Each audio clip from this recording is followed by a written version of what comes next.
they're not gonna give you the credit anyway, so it really doesn't even matter. Why do you think they're not gonna give you the credit?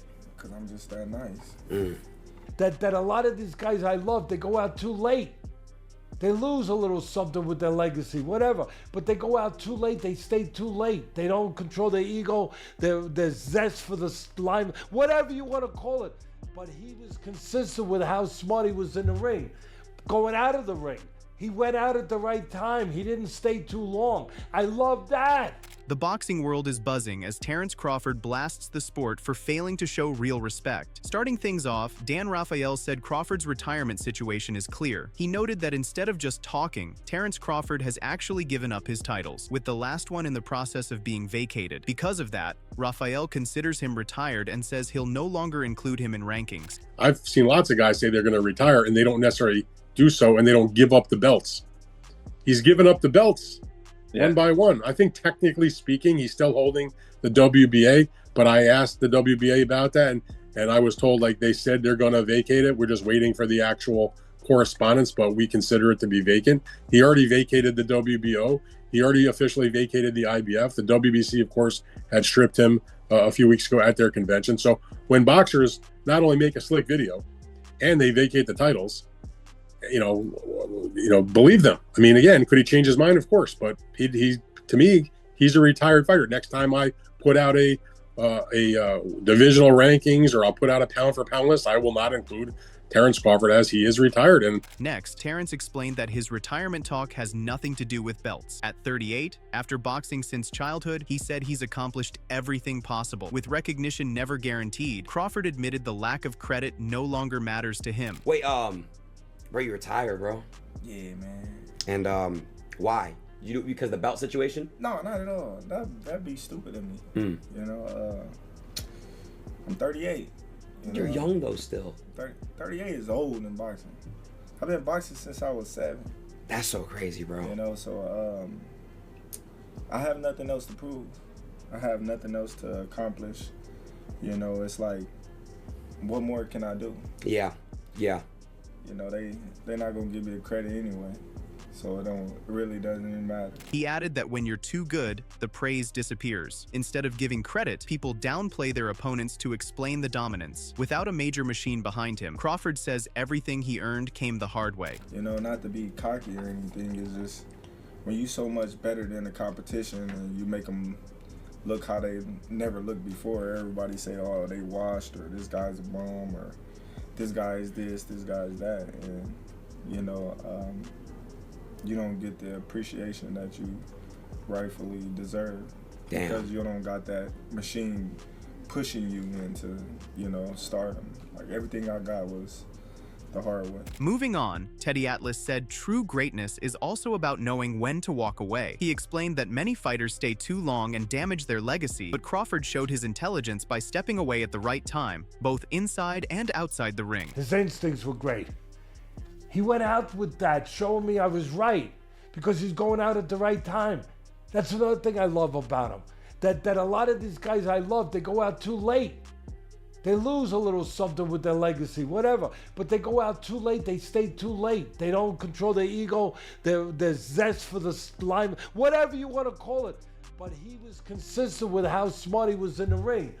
Going out of the ring, he went out at the right time. He didn't stay too long. I love that. Reacting to Terence Crawford's remarks, Ryan Garcia took to Twitter, saying he enjoyed seeing Terence Crawford on Adin Ross's stream, calling the appearance authentic and praising Crawford's laid-back personality. Terence Crawford on Adin's stream is dope ASF. Terence a cool fucking dude, man. Now, Crawford's retirement isn't the only talk, as the spotlight shifts to Naoya Inoue after his win over David Picasso. After the domination, Naoya Inoue jumped in and said he wasn't completely satisfied with the result. He explained that he was pushing for a knockdown, but credited David Picasso's defense, noting that the bout played out largely as he expected. Honestly, that part is frustrating.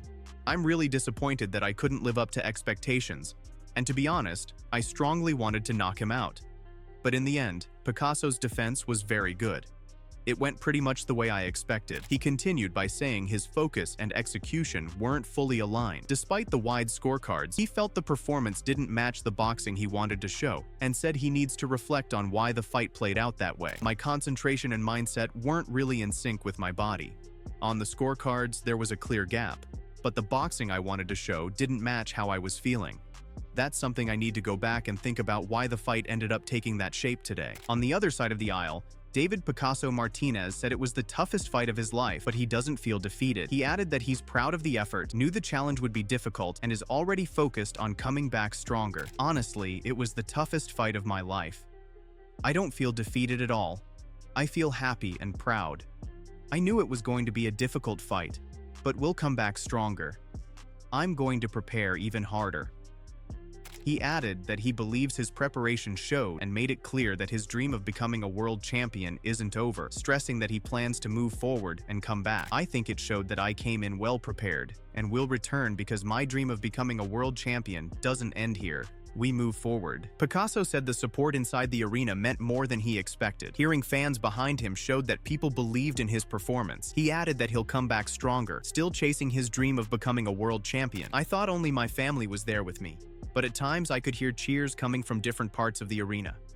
That makes me confident that people saw something important in me and won't forget my name.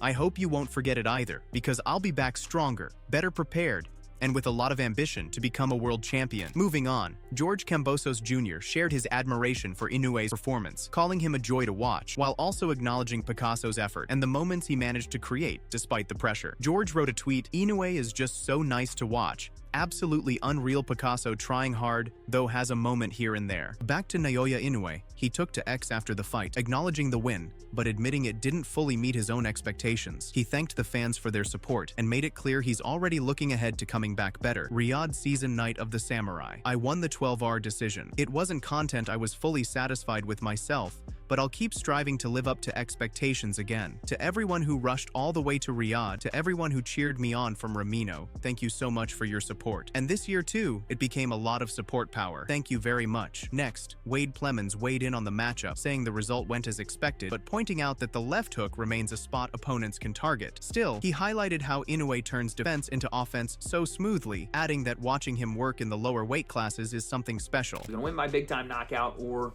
very easy decision. Turns out to be the latter, but we knew he was probably going to get hit with punches. The left hook still seems to be a sore spot, an open area. If you want to attack Inoue, he's been put on the deck and had his orbital fractured by that left hook. It's a dangerous punch that I don't know if he just doesn't see it sometimes or just his style, where his hands are, where his hand placement is. It gets him caught with it. So that's something that Inoue is going to have to take care of going forward. But outside of that, it was flawless. I mean, watching this guy box, watching him get more aggressive when he gets hit, or watch him throw his combination punches, move in the matrix, be defense to offense, back to offense, defense, the transitions between, the way he eats up space with his offense, and even while being in front of you. I mean, he is very, very, very good, and he's a pleasure to watch for the lower weight class. Wade said Nakatani's performance slightly cooled the hype around the big matchup. He added that while Inoue has laws and isn't afraid to trade, he'd personally rather see Inoue face Jesse Rodriguez, pointing out that Bam's recent performance showed he's more than ready for a major jump. You know, the Nakatani performance kind of took a little bit of the shine off of what would be a big fight, and it still is, in my opinion, still is a big fight, because Inoue has tendencies and he has vulnerabilities, and he's a dog, right? So if you do get in a scrap with him, he'll scrap it out with you. This is why we love watching him fight. But I'll be honest, I would rather see him fight Bam Rodriguez. I think that's the fight to make. I know Bam would have to come up in weight, but we're talking, what, 4 pounds? We're talking, you know, a very minimal jump in weight that easily, I think, can be made. And again, we're talking about fight weight versus walk around weight and how different that is, I understand. But Bam looked so good in his last fight, dropping motherfuckers late in the fight after dominating on a ring card, on the ring for essentially all gold card. His performance was one of the standout performances. Moreover, Adam Catterall also chimed in, noting that although Crawford's victory over Canelo stands out as a one-off moment, Inoue's overall body of work in 2025 sets him apart, highlighting his multiple undisputed defenses, constant activity, and ability to win in different ways. Catterall wrote a tweet, "Crawford beating Canelo might be the best individual performance, but Naoya Inoue is the fighter of the year. 4 defenses of undisputed status in 2025. Greater activity than any other champion. All different performances. he can do the lot. An absolute master. Moreover, Amir Khan also reacted to the matchup, calling Inoue outstanding, praising his mix of speed and power and how calm he looked throughout. Amir added that Inoue controlled the pace from start to finish and turned it up whenever he wanted. But this fight was amazing. I mean, I have just become a massive fan of Inoue. I think, wow, punch perfect, speed, power. We sat ringside, I could hear them heavy shots landing, but he was so calm as well while he was in the ring. Calm and just like at ease. Like when he wanted to up the game, he'd up it. You know what I mean? So he was in control of the whole fight from start to finish. Enter Eddie Hearn, who praised David Picasso's ability, but made it clear that Inoue was operating on a different level. He pointed to Inoue's composure, control across the rounds, and how comfortably he dictated the fight without needing to fully press late on. I mean, Picasso, lovely guy, very talented fighter, but Inoue's just too good. You know, he's so cool under pressure. He played with him at times, you know, took a few in the last round, pretty much won every single round. Probably would have liked to see him step on it a little bit more, but did it with ease against a very good fighter in Picasso. He continued by saying Bam Rodriguez is a fight that really makes sense, describing it as a genuine pound-for-pound matchup. He added that even with plans changing, Bam has earned a shot at undisputed, and it's the kind of fight fans would be excited to see. He's a hell of a fight. I mean, look, you know, it's difficult to pick holes in Inoue. He's a fantastic fighter, but I'm watching that thinking, I like Jesse's chances. You know, it's a hell of a fight. I mean, you're talking about right now, pound for pound, number 2 and 3, really, in Inoue and Jesse Bam Rodriguez. So Jesse hopefully will get that shot at the undisputed. I mean, obviously disappointed that Taraji's fight fell through, but we'll try and make that fight with Garcia. Now, Enzo Maccarinelli also weighed in, describing Inoue as a fully rounded fighter, pointing to his defense, movement, hand speed, smooth combinations, power, and remarkable control of range. Enzo wrote, Inoue is total package as a boxer. Defensively aware, great footwork, fast hands, fluidity in his shots, tremendous power, and can throw any punch in book, but his perception of distance is unbelievable. Meanwhile, while breaking down the matchup, Sean Zittel noted that Inoue showed a more measured, patient style, prioritizing control over a late finish. He added that this adjustment could be key when facing a dangerous opponent like Junto Nakatani. Surprisingly, he didn't close with the firepower late in this fight as he's one to do. This is an evolution in his temperament that may not have been spectacular down the stretch in this fight against Picasso, but it's a smart evolution in his temperament that could pay off dividends against bigger challenges and foes down the road.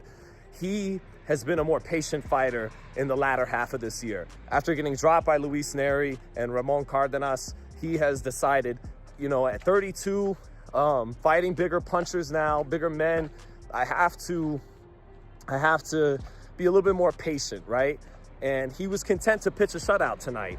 And I think that's smart down the road. I think he could have stopped Picasso, but he's evolving his temperament. He's being more of a patient boxer. Additionally, Ariel Helwani chimed in on Twitter, saying Japanese combat sports are in a great place right now. He highlighted the excitement around Naoya Inoue versus Junto Nakatani, alongside big MMA matchups also lining up in Japan. Ariel wrote a tweet, "What a time for Japanese combat sports. Looking at Inoue x Nakatani, Van x Taira, Horiguchi right there too. Both in Japan. Love it." From Terence Crawford calling out the lack of respect to Naoya Inoue continuing to deliver at the highest level, every corner of boxing is alive right now, and fans everywhere are locked in and paying attention.